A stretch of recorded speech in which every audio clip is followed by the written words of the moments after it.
آہن آہ من قلت الذات، یہ وہ ہے جس کو کہا گیا تیرا گھر میرے گھر کے سامنے ہوگا۔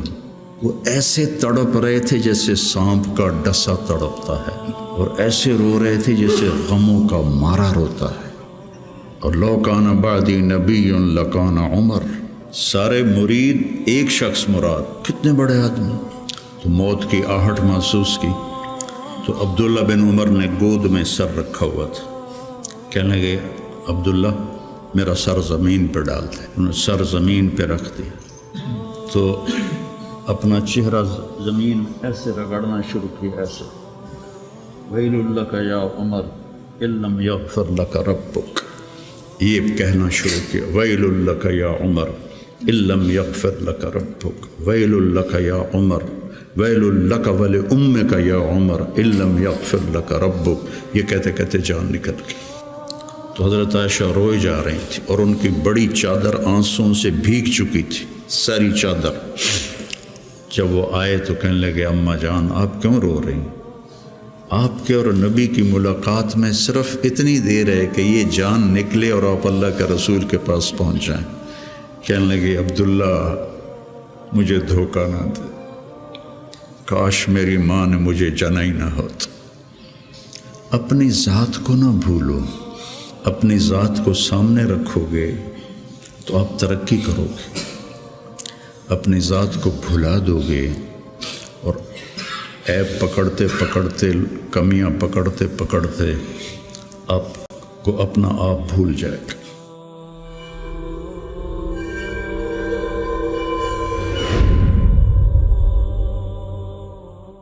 بسم اللہ الرحمن الرحیم، والصلاة والسلام علی رسولہ الکریم وعلی آلہ وصحبہ اجمعین، اما بعد۔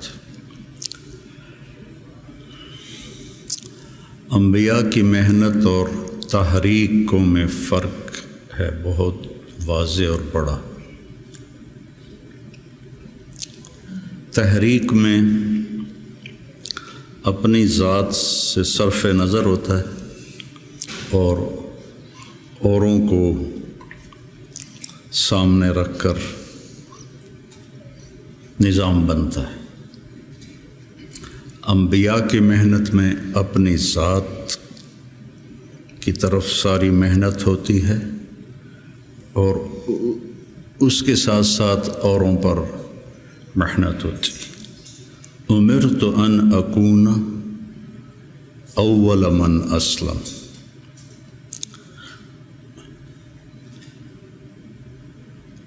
وَأُمِرْتُ أَنْ أَعْبُدَ اللَّهَ مُخْلِصًا لَهُ دِينِي، مُخْلِصًا لَهُ دِينِي۔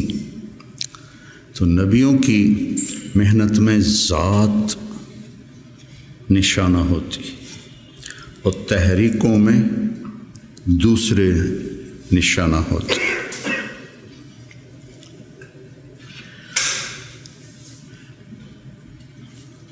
اس سے اپنی ذات بنتی ہے۔ آپ لوگ چونکہ پڑھانے کے ساتھ لگے ہوئے ہیں تو آپ کے سامنے فلاں لڑکا یہ کر رہا ہے، فلاں یہ کر رہا ہے، اس کا یہ مسئلہ ہے، اس کا یہ مسئلہ ہے، اس کے لیے کیا کرنا ہے، اس کے لیے کیا کرنا ہے، تو اپنا آپ یاد نہیں رہتا اور معاملہ تو میرے ساتھ ہونا ہے کہ مجھ سے میرے اللہ نے پوچھنا ہے، یا ابن آدم اعطیتک وخولتک وانعمت علیک ارنی ماذا صنعت فیہا۔ یہ تو مجھ سے سوال ہوگا، یہ تو نہیں پوچھا جائے گا مجھ سے کہ حسنین کے لڑکوں کا علم کیسا تھا اور ان کی استعداد کیسی تھی۔ یہ تو براہ راست مجھ سے سوال۔ یجاء بابن آدم، پوری حدیث یاد آ گئی، یجاء بابن آدم یوم القیامت فیوقف بین یدی اللہ تعالی کأنہ بذج۔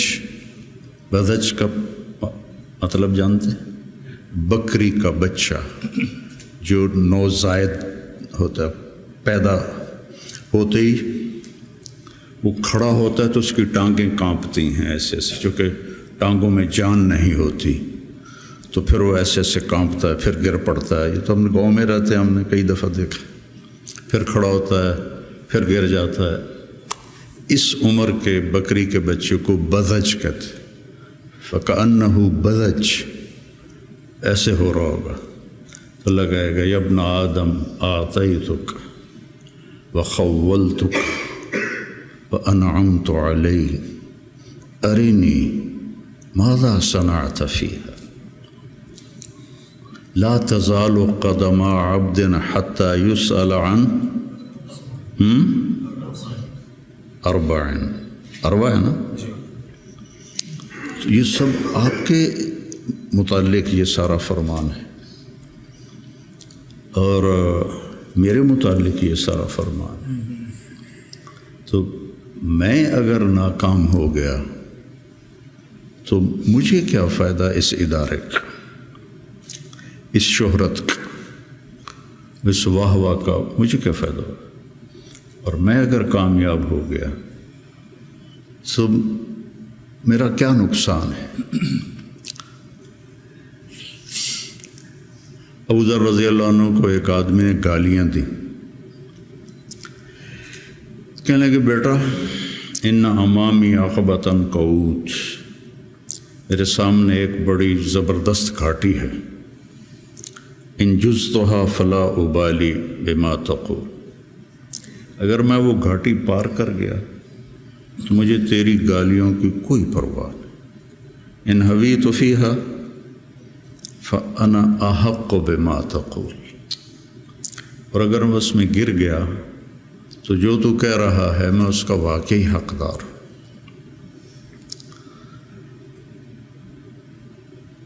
تو انبیاء کی محنت اور اللہ تعالیٰ کا جو یا ایھا الانسان، ایک ایک کو اللہ مخاطب ہو کے کہہ رہا ہے یا ایھا الانسان، یا ایھا المسلم نہیں کہا، المومن نہیں کہا، یا ایھا الانسان۔ پھر آگے گلا ہے ما غرک بربک الکریم، وہ میرا بندہ تو اپنے رب سے دو نمبری کر گیا، الذی خلقک فسواک فعدلک سبحان فی ای صورت ما شاء رکبک، یا ایھا الانسان یعنی یا طارق جمیل ما غرک بربک الکریم، یا ایھا الانسان انک کادح الی ربک کدحا فملاقیہ۔ میں کتنا آگے جا رہا ہوں۔ مولانا الیاس صاحب رحمۃ اللہ علیہ کی بات سنی مولانا سعید خان صاحب رحمۃ اللہ علیہ سے کہ مجھے دو خطرے ہیں اپنے کام کرنے والوں سے، کہ جب کہ کام کی ترقی کو اپنی ترقی سمجھنے لگ جائیں گے،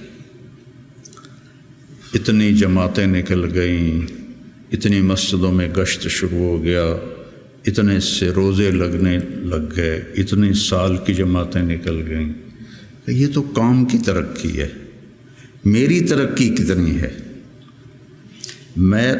میرا اللہ سے، میری ترقی کا کیا مطلب ہے کہ میں اللہ سے کتنا جڑا ہوں۔ فَاعْلَمْ أَنَّهُ لَا إِلَٰهَ إِلَّا اللَّهُ، سب سے پہلا علم ہی لا الہ الا اللہ، اور فا کا لفظ آیا ہے، واو نہیں ہے، وَعْلَمْ، فَاعْلَمْ، فا علی الفور کے لیے ہوتی ہے، فا حملتہ فانتبذت فاجاءها المخاض، فا فا فا، سمجھ رہے؟ تمہاری عربی مجھ سے اچھی ہے، میں تو کو ٹوٹ کے یاد ہے۔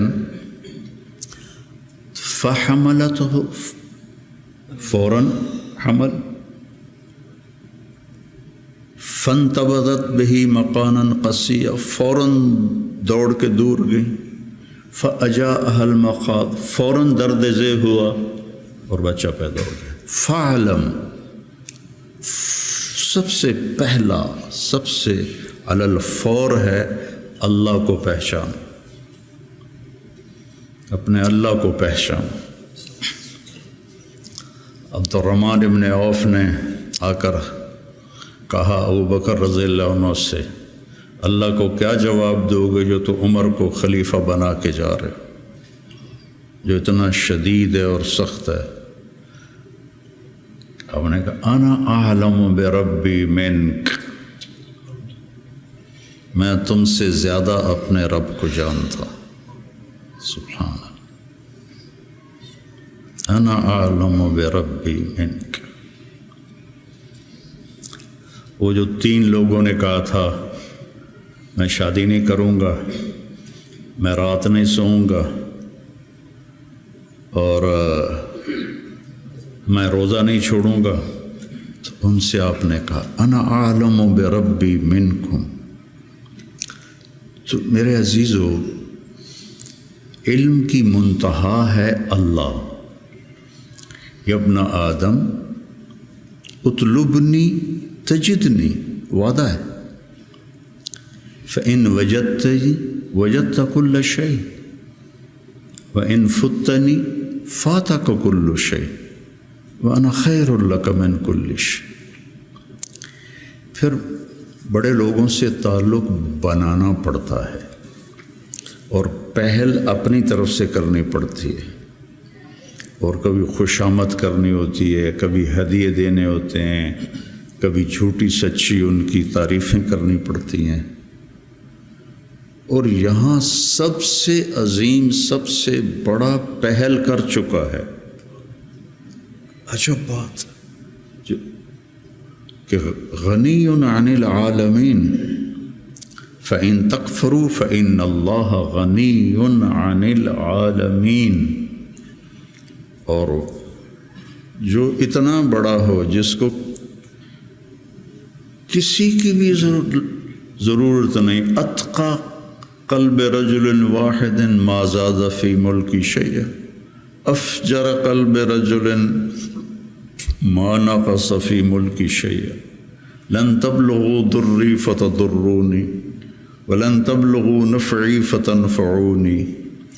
تو اتنا عظیم ہو کر کہتا ہے یا ابن آدم انی لک محب۔ یا ابن آدم، کافر مسلم سب شریک۔ وَلَقَدْ كَرَّمْنَا بَنِي آدم، انسان بطور انسان اللہ نے عزت والا بنائے۔ انی لک محب فبحقی علیک کن لی محبا۔ اتنی بڑی بات یہ میرے آپ جیسے گندے انسانوں کے لیے۔ یا ابن آدم اذکرک وتنسانی، کیا گلہ ہے، وَأَسْتَتِرُكَ وَلَا تَخْشَى، أَتَحَبَّبُ إِلَيْكَ بِالنِّعَمِ وَتَتَبَغَّضُ إِلَيَّ بِالْمَعَاصِي، شَرُّكَ إِلَيَّ صَاعِدٌ وَخَيْرِي إِلَيْكَ نَازِلٌ، مَعَ ذَلِكَ إِن سَأَلْتَنِي أَعْطَيْتُكَ وَإِنِ اسْتَغْفَرْتَنِي غَفَرْتُ لَكَ۔ اتنا بڑا شہنشاہ، اطت السماء وحق لها ان تئط، آسمان چرچراتا ہے، جیسے کرسی پر کوئی موٹا آدمی بیٹھ جائے تو چوں چوں کی آواز آتی، آسمان چوں چوں کرتا ہے کہ ما فیہا موضع اربعۃ اصابع الا وملک واضع جبہتہ ساجدا للہ۔ اتنی جگہ بھی خالی نہیں ہے، فرشتوں کی پیشانیاں سجدے میں گری پڑی۔ اتنی عظیم ذات ہو کر وہ کہے اذکرک وتنسانی، اور اتنی عظیم ذات ہو کر کہے انی لک محب۔ محبت ہی تو انبیاء بھیجے، محبت ہے تو توبہ کے دروازے کھلے رکھے۔ تو میرے عزیزو، یہ درس و تدریس کی محنت، تصوف کی محنت، تبلیغ کی محنت، یہ اپنے آپ کو بنانا پہلے ہوتا ہے۔ جب 3 چلے میں لگائے 1971 میں، تو ہم ہدایات میں پہلا بول ہوتا تھا، بھائی ہم اپنی اصلاح کے لیے نکلے، ہم سیکھنے کے لیے نکلے۔ یہ اور تاثر پیدا، لفظ تو جادو ہے، ان من البیان لسحرا، جادو الفاظ ہی ہوتے، کوئی وہ تیر تفنگ تو نہیں ہوتا، الفاظ ہوتا۔ تو الفاظ میں تاثیر ہے۔ بھائی ہم سیکھنے کے لیے نکلے، ہم دین سیکھنے کے لیے نکلے، یہ آپ کے اندر تواضع پیدا کرے گا۔ ہم بھیجے گئے ہیں، یہ آپ کے اندر بڑائی پیدا کرے گا۔ بھیجے گئے ہیں، اخریت للناس قرآن میں ہے۔ اور تبلیغ کی برکت سے آج تم سب میں یہاں بیٹھا ہوں، یہ تبلیغ کی برکت۔ شیخ رمضی جیسا تمہیں ہیرا ملا ہے، یہ تبلیغ کی برکت۔ 16 سال کی عمر میں آیا تھا، 3 چلے سے میرے 100 اربوں کی تشکیل کیا کرتا تھا، 83-84 کی بات ہے یہ۔ اس نے 3 چلے لگائے، اور آج اللہ نے اس کو کان مملوکی فاضحا مالکی والا قصہ ہو گیا ہے۔ ان ھذا من اعاجیب الزمن۔ تو میرا اللہ سے کیا رابطہ ہے، اس کے لیے پیمانہ آپ کا اندر ہے، آپ کا دل ہے۔ میں نہیں پہچان سکتا، کوئی اور نہیں پہچان سکتا۔ مسروق ابن اجدع فرماتے ہیں رحمہ اللہ کہ صحبت 70 نبی صحابیہ، کہ میں نے 70 صحابہ کی صحبت اٹھائی، سے مراد ہے کئی صحابہ۔ 70 کا لفظ عدد کے لیے نہیں ہوتا، کثرت کے لیے ہوتا ہے۔ تو میں نے ان سب کا علم 6 آدمیوں میں دیکھا: عمر بن خطاب، عبداللہ بن مسعود، علی بن ابی طالب مہاجرین میں سے، زید بن ثابت، معاذ بن جبل، ابی بن کعب انصار میں سے۔ پھر ان 6 کے ساتھ میں رہا تو میں نے 6 کا علم 2 میں دیکھا: عبداللہ بن مسعود، علی بن ابی طالب۔ میرا اس پہ اضافہ ہے کہ میں نے ان 2 کو پڑھا تو مجھے علی بن طالب سب پر فائق نظر آئے کہ ان سے بڑا عالم صحابہ میں کوئی نہیں تھا، انتہا پر تھا۔ اور یوں ہاتھ پکڑا اللہ کے نبی نے، اور ایسے اب کبھی بڑے جذبے جوان تھے، نہ وہ عشق میں رہی گرمیاں، نہ وہ حسن میں رہی شوخیاں، نہ وہ غزدمی میں تڑپ رہی، نہ وہ خم ہے زلف ایاز میں۔ میرا تو اب یہ حال ہے، پڑھے بغیر نیند ہی نہیں آتی تھی۔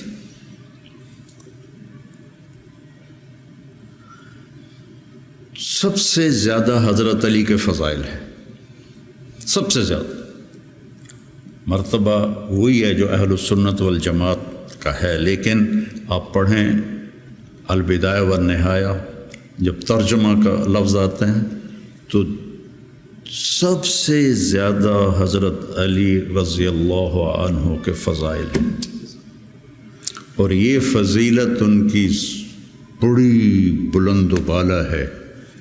ایسے ہاتھ پکڑ کے یہاں لگایا: یا علی اطرضى ان یکون منزلک مقابل منزلی فی الجنہ۔ حضرت فاطمہ کی وجہ سے نا، کتنا بڑا مقام ہے۔ اور زرار ابن زمرہ کنانی فرماتے ہیں: وَلَقَدْ رَأَيْتُهُ فِي بَعْضِ مَوَاقِفِهِ وَقَدْ أَرْخَى اللَّيْلُ سُدُولَهُ وَغَارَتْ نُجُومُهُ وَهُوَ قَائِمٌ فِي الْمِحْرَابِ يَتَمَلْمَلُ تَمَلْمُلَ السَّلِيمِ۔ سانپ کا ڈسا ہوا تململ السلیم، وہ ایسے تڑپ رہے تھے جیسے سانپ کا ڈسا تڑپتا ہے، وَيَبْكِي بُكَاءَ الْحَزِينِ، اور ایسے رو رہے تھے جیسے غموں کا مارا روتا ہے۔ یہ وہ ہے جس کو کہا گیا تیرا گھر میرے گھر کے سامنے ہوگا۔ وَيَقُولُ لِلدُّنْيَا إِلَيَّ تَغَرَّرْتِ، مجھے دھوکہ دینے آئی ہے، إِلَيَّ تَشَوَّقْتِ، میرے شوق میں آئی ہے، إِلَيَّ تَشَوَّفْتِ، مجھے جھانکیاں ڈالتی ہے، ہیہات ہیہات غرری غیری قد بتتک ثلاث عمرک قصیر ومجلسک حقیر وخطرک یسیر۔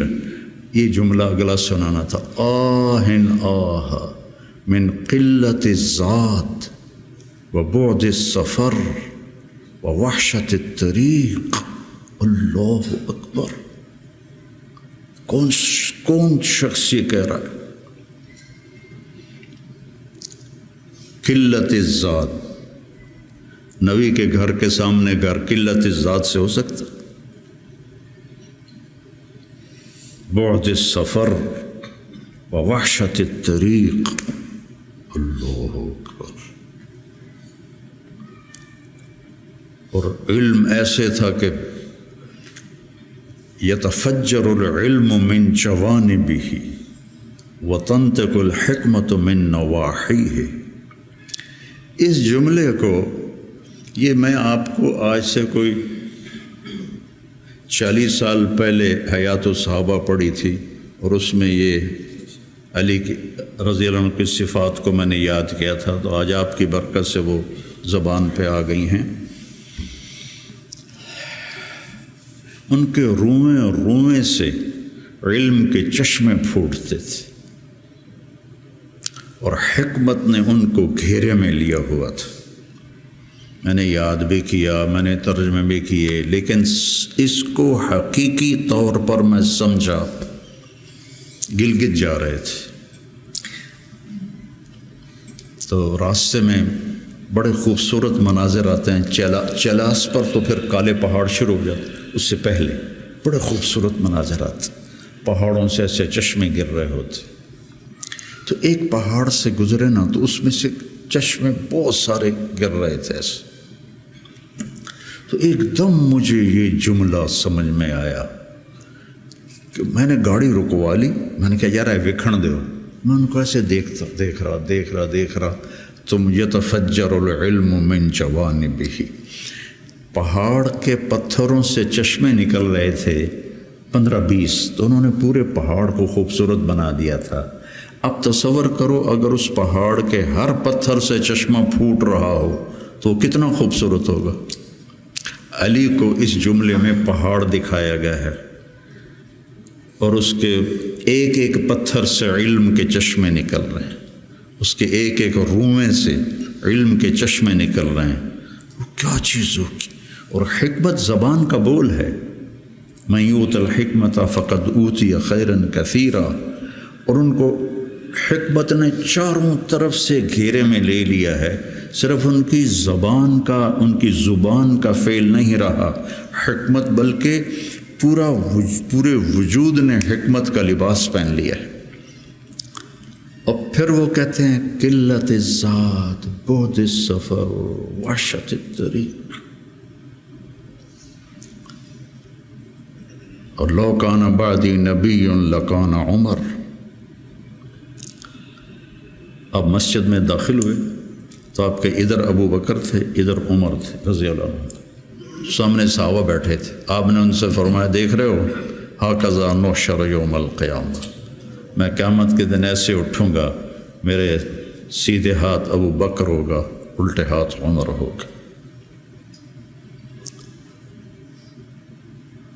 ملہم مراد، سارے مرید، ایک شخص مراد، کتنے بڑے آدمی۔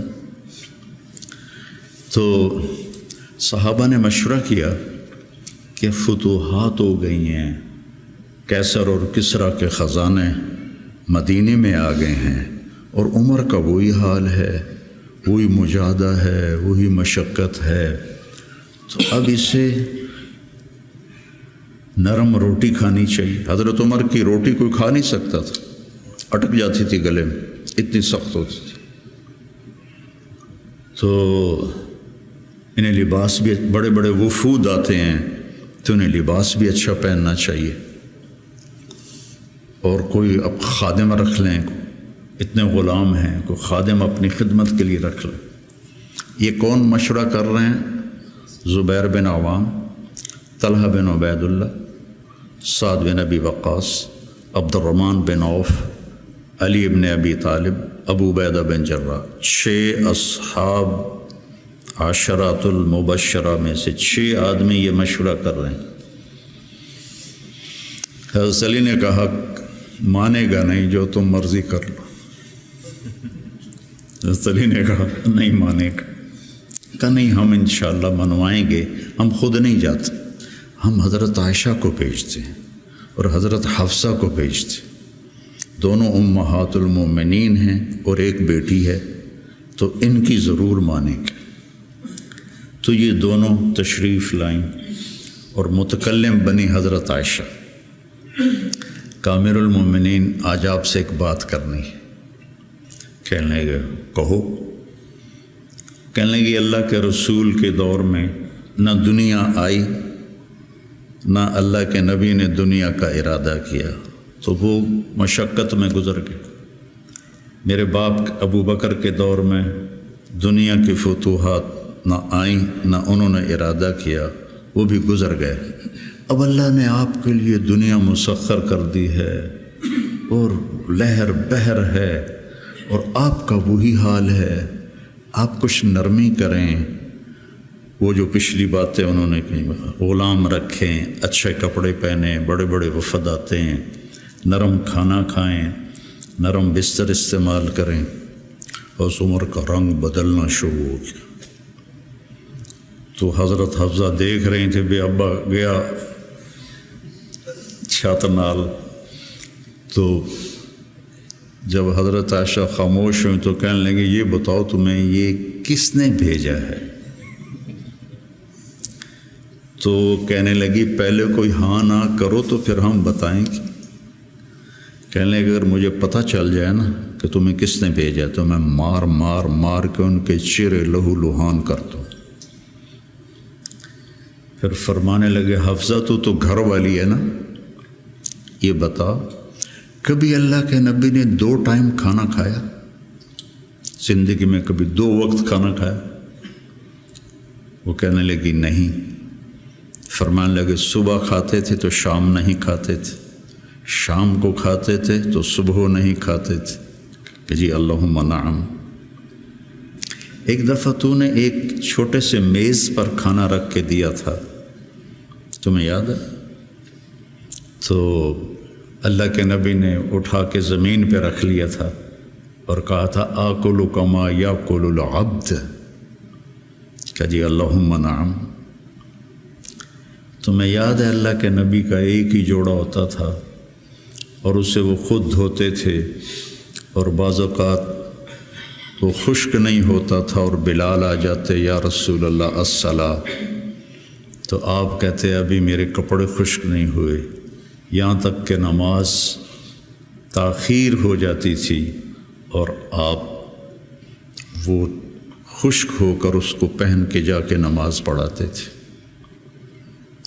اور یہ بھی تمہیں یاد ہو، وہ کہنے لگی اللہم نعم، کہ یہ بھی تمہیں یاد ہوگا کہ ایک دن وہ جوڑا بھی نہیں تھا تو آپ نے پڑوسن سے چادر مانگی تھی جس کو لپیٹ کر جا کے نماز پڑھائی تھی، یاد ہے؟ کہنے لگے اللہم نعم۔ کہا نبی کا بستر کیسا تھا تیرے گھر میں؟ کہا ایک ٹاٹ تھا، اس کو میں دوہرا کر کے بچھا دیتی تھی رات کو۔ تو حضرت عمر کہنے لگے ایک رات تو نے اس کی 4 تہیں لگا دیں، تو صبح اللہ کے نبی نے کہا حفصہ میرا بستر تبدیل کر دیا ہے؟ کہ نہیں یا رسول اللہ وہی ہے، بس 2 کی 4 تہ لگا دی۔ کہا اس کو دوبارہ ویسے کر دے، مجھے رات کو اٹھنے میں مشکل پیش آئی اس کی نرمی کی وجہ سے، یاد ہے؟ کہنے لگی اللہم نعم۔ پھر فرمایا اللہ کے نبی نے کبھی 2 سالن کٹھے کھائے؟ اللہ کے نبی نے کبھی 2 سالن کٹھے کھائے؟ کہنے لگی نہیں، کوئی نہیں کھائے۔ تو حضرت عمر رونے لگے، فرمایا کہ جنہوں نے تمہیں بھیجا ہے نا، انہیں جا کر کہو کہ 3 دوست تھے سفر میں، تو ایک آگے بڑھ گیا اور منزل پر پہنچ گیا، اللہ کے نبی، پھر دوسرا چلا اور وہ منزل پر پہنچ گیا، ابو بکر، اب تیسرا راستے میں ہے، ان کے راستے پر رہے گا تو پہنچے گا ورنہ بھٹک جائے گا۔ والذی نفسی بیدہ، رب کی قسم جس کے قبضے میں میری جان ہے، میں اپنے آپ کو اسی حال پہ رکھوں گا حتی تلحق روحی باللہ، یہاں تک کہ میں اپنے رب کے ساتھ جا کے مل جاؤں۔ جن کو اپنی ذات کی طرف نبی کی محنت متوجہ کرتی، تحریکیں اوروں کی طرف متوجہ کرتی، اور انبیاء کی محنت، یا قوم اعبدوا اللہ ما لکم من الہ غیر، یا قوم انی لکم نذیر مبین ان اعبدوا اللہ واتقوہ واطیعون انی لکم نذیر مبین انی لکم ناصح امین۔ اور جب خنجر لگ گیا اور پتہ چل گیا کہ بچنا ممکن نہیں ہے، تو اپنے بیٹے کو بلایا، عبداللہ بن عمر، فرمانے لگے جاؤ عائشہ کے پاس اور ان سے کہو کہ عمر اپنے ساتھیوں کے ساتھ دفن کی اجازت چاہتا ہے، اور امیر المومنین نہ کہنا، عمر کہنا، چونکہ اب میں امیر المومنین نہیں ہوں۔ اگر وہ اجازت دیں دیں تو مجھے وہاں دفن کر دینا، ورنہ مجھے عام قبرستان میں لے جانا۔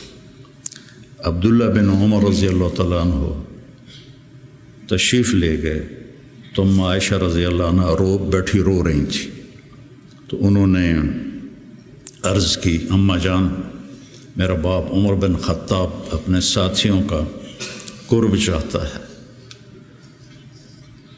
تو حضرت عائشہ رضی اللہ عنہ نے روتے ہوئے کہا، یہ جگہ تو میں نے اپنے لیے رکھی تھی، لیکن اگر عمر طلبگار ہے تو مرحبا بعمر۔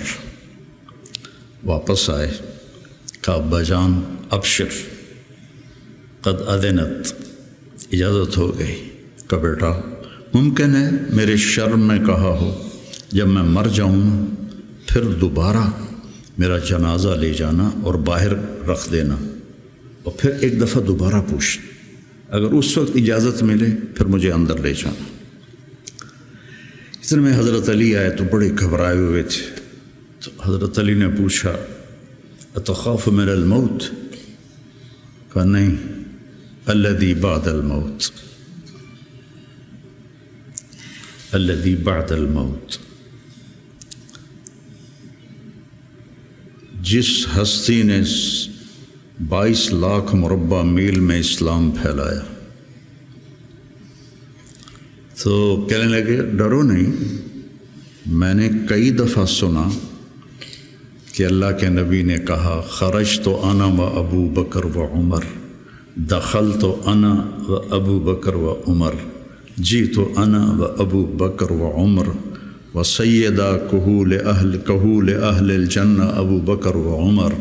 کہ میں نے کئی دفعہ سنا، حضرت حسن بھی ساتھ، تو کہنے لگے قیامت کے دن گواہی دو گے میری؟ کہا میں بھی دوں گا، حسن بھی دے گا، میں بھی دوں گا، حسن بھی دے گا۔ تو حضرت علی چلے گئے، تو موت کی آہٹ محسوس کی، تو عبداللہ بن عمر نے گود میں سر رکھا ہوا تھا، کہنے لگے عبداللہ میرا سر زمین پر ڈال دے۔ انہوں نے پنڈلی پہ رکھ لیا، وَيْحَكَ، سنتے نہیں ہو میں نے کیا کہا، مجھے زمین پہ ڈال دیا۔ انہوں نے سر زمین پہ رکھ دیا تو اپنا چہرہ زمین میں ایسے رگڑنا شروع کیا، ایسے ویل لک یا عمر ان لم یغفر لک ربک، یہ کہنا شروع کیا، ویل لک یا عمر ان لم یغفر لک ربک، ویل لک یا عمر، ویل لک ولامک یا عمر ان لم یغفر لک ربک۔ یہ کہتے کہتے جان نکل گئی اور لوگ اکٹھے ہوئے تو حضرت عبداللہ ابن عباس کہتے ہیں کہ کسی نے میرے کندھے پہ ہاتھ رکھا تو میں نے مڑ کے دیکھا تو علی تھے، رو رہے تھے، کہہ رہے تھے کہ نہیں، بات کی بات، حضرت صہیب رومی نے جنازہ پڑھایا، وصیت کی تھی میرا جنازہ صہیب پڑھائے، ان 6 کو تو ڈال دیا تھا نا شورا میں، تو صہیب نے جنازہ پڑھایا، جنازہ اٹھایا گیا اور آ کر حضرت عائشہ کے دروازے پر رکھا گیا اور عبداللہ بن عمر آگے بڑھے کہ اماں جان میرا باپ حاضر ہے، اندر آنے کی اجازت چاہتے۔ تو عائشہ رضی اللہ عنہا نے اپنی چادر اٹھائی اور اپنے آپ کو ڈھانپا اور باہر نکل گئی، مرحبا بعمر۔ تو جب آپ کی تدفین ہو رہی تھی تو عبداللہ بن عباس نے کہا کہ میرے کندھے پر کسی نے ہاتھ مارا، تو میں نے دیکھا تو علی رضی اللہ عنہ رو رہے تھے، کہہ رہے تھے عمر مجھے پتہ تھا تیرے سوا یہاں اور کوئی نہیں آ سکتا، تیرے سوا یہاں اور کوئی نہیں آ سکتا، مجھے پتہ تھا تو یہیں آئے گا۔ علم کا یہ منتہا ہے، اس کو اگر ہم اپنے آپ ذات کو بیچ میں سے نکال دیں گے تو ہم گرنا شروع ہو جائیں گے۔ تجھے کیوں فکر ہے اے گل دلے صد چاک بلبل کی، تو اپنے پیرہن کے چاک تو پہلے رفو کر لے۔ عائشہ رضی اللہ عنہ موت کی سکرات میں تھی تو عبداللہ ابن عباس رضی اللہ عنہ نے آنے کی اجازت چاہی، تو جنگ جمل کے بعد سے بول چال بند تھی، کیونکہ عبداللہ ابن عباس حضرت علی کی طرف سے لڑے تھے باقاعدہ، تو آپ کے پاس عبداللہ بن زبیر اور مسور بن مخرمہ رضی اللہ عنہ بیٹھے ہوئے تھے، تو حضرت عائشہ رضی اللہ عنہ خاموش ہو گئیں، اتنا اثر تھا اس بات کا۔ تو ان کا حبر الامہ ہے اور ابن عم الرسول ہیں، اجازت دے دیں۔ تو حضرت عائشہ روئے جا رہی تھی اور ان کی بڑی چادر آنسوں سے بھیگ چکی تھی، ساری چادر۔ جب وہ آئے تو کہنے لگے اماں جان آپ کیوں رو رہی؟ آپ کے اور نبی کی ملاقات میں صرف اتنی دیر ہے کہ یہ جان نکلے اور آپ اللہ کے رسول کے پاس پہنچ جائیں۔ کہنے لگے عبداللہ مجھے دھوکہ نہ دے، کاش میری ماں نے مجھے جنا ہی نہ ہوتا، مجھے بہلاوا نہ دے، مجھے دھوکہ نہ دے۔ اور اللہ کے نبی نے کہا تھا یا عائشہ انہو لیہون علی الموت ان اریتک زوجتی فی الجنہ، عائشہ مجھے مرنا آسان ہو گیا ہے کہ مجھے پتہ چلا ہے تو جنت میں میری بیوی ہے۔ اور وہ رو رہی تھی۔ تو میرے عزیزو اپنی ذات کو نہ بھولو،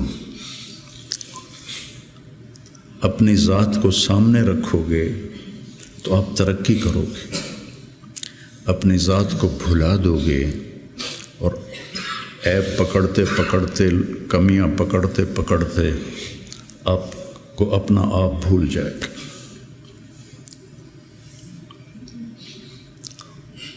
حضرت عمرو بن عاص رضی اللہ تعالیٰ عنہ موت کی کشمکش میں تھے، تو دیوار کی طرف منہ کر کے دھاڑو دھاڑ رو رہے تھے، تو ان کے بیٹے نے کہا اما بشرک رسول اللہ بکذا، اما بشرک رسول اللہ بکذا، اللہ کے رسول نے آپ کو یہ بشارت دی، یہ بشارت دی، تو آنسو خشک کیے اور لوگوں کی طرف متوجہ ہوئے کہ انی قد کنت علی اطباق ثلاث، میرے اوپر 3 دور گزرے ہیں۔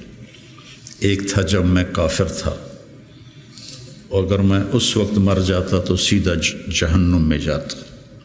پھر اللہ نے مجھے ہدایت دی، میں ایمان لایا، اور میں نے ساری زندگی اللہ کے نبی کو آنکھ بھر کے نہیں دیکھا حیا کی وجہ سے۔ اگر مجھ سے پوچھو کہ اللہ کے نبی کا حلیہ کیا ہے تو میں نہیں بتا سکتا کہ میں نے کبھی آنکھ اٹھا کے آپ کو دیکھا ہی نہیں تھا۔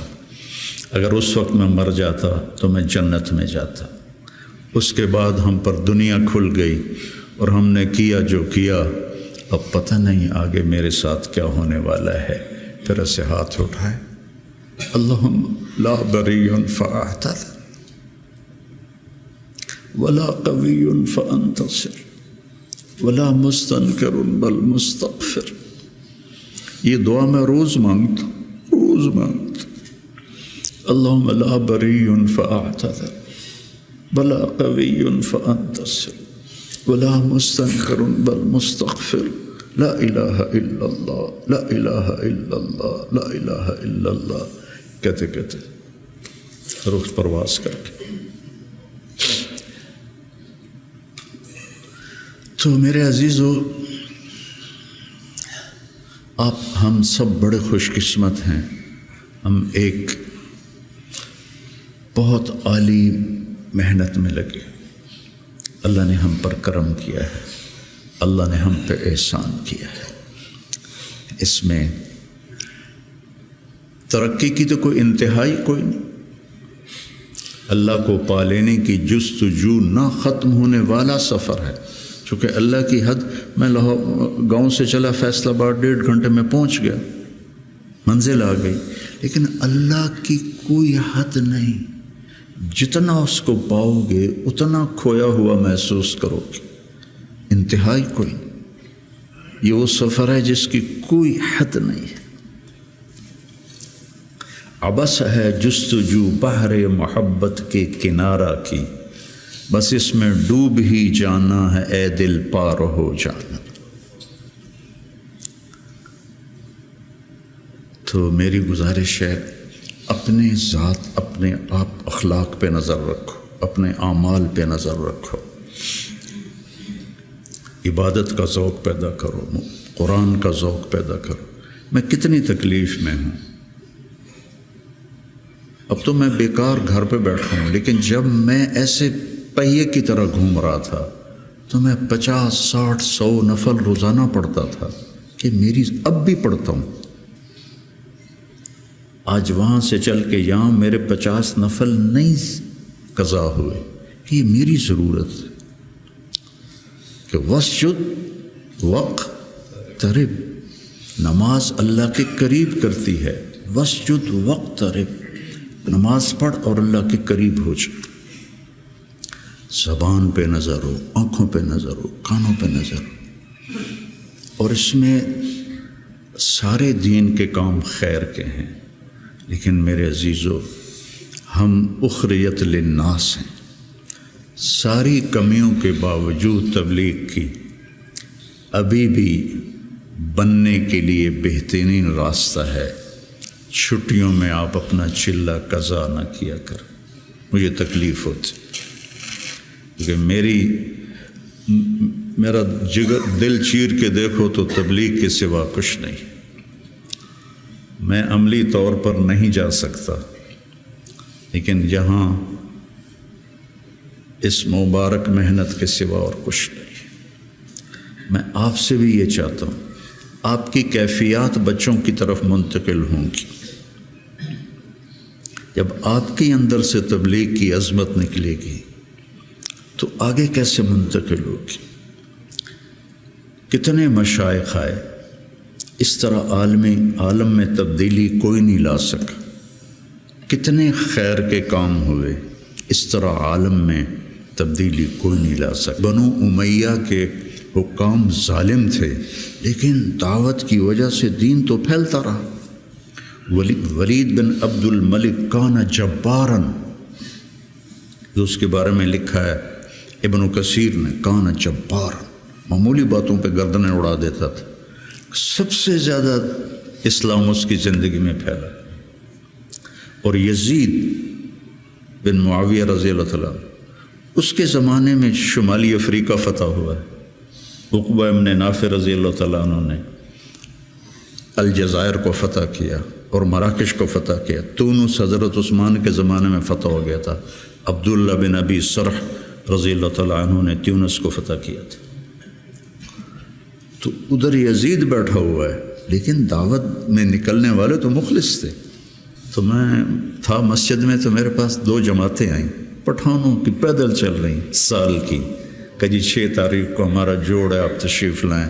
میں کہا یار میں تو فیصل آباد جا رہا ہوں، اگلے جوڑ میں آ جاؤں گا۔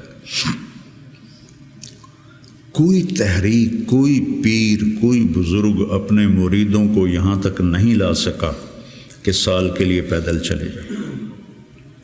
تو آپ میری اولاد ہو، میرا سرمایہ ہو، میں ان عمر کے آخری حصے میں ہوں، آپ لوگ ابتدائی حصے میں ہیں، تو اس مبارک محنت کو اپنی ترجیحات میں رکھو، ترجیحات میں رکھو۔ میں نے کبھی چلہ نہیں قضا کیا تھا،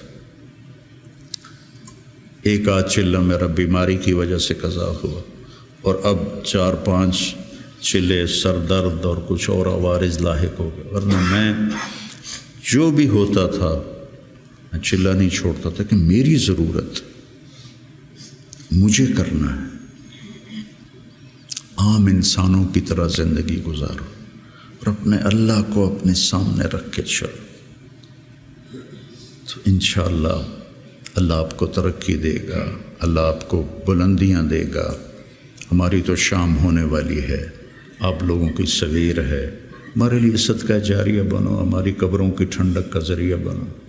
اور میں مدارس ایک خاص مقصد کے تحت میں نے مدارس بنائے، نہ کوئی کمی ہے مدارس کی، علماء کی کوئی کمی ہے؟